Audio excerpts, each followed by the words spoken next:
ఒకప్పుడు రోజుకు 24 గంటలు లేవు తెలుసా? ఈరోజు మనం ఒక రోజు అంటే 24 గంటలు అనుకుంటాం. కానీ భూమిపై ఎప్పుడూ ఇంతే కాలం లేదు.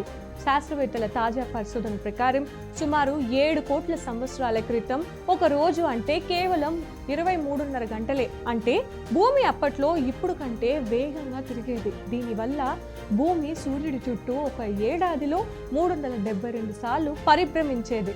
ఇప్పుడు మనకున్నవి 365 రోజులు. అప్పుడు మాత్రం రోజులు ఎక్కువగా ఉండేవి. ఈ ఆసక్తికర విషయం ఎలా తెలిసిందో తెలుసా? యుఏఈలోని అల్ హజర్ పర్వతాల్లో దొరికిన మొల్లస్క్ షెల్స్ అనే శిలాజాలను శాస్త్రవేత్తలు పరిశీలించారు. వాటిపై ఏర్పడిన సూక్ష్మ వలయాలను లేజర్ల సహాయం పరీక్షించి ప్రతి నిమిషం అవి ఎంత పెరిగేవో గుర్తించారు. దాని ఆధారంగా అప్పట్లో ఒక రోజు ఎన్ని గంటలు ఉండేవో లెక్క కట్టారు. అంటే కాలం మారుతుంది, భూమి వేగం మారుతుంది, మన రోజు పొడవు కూడా నెమ్మదిగా మారుతూనే ఉంది.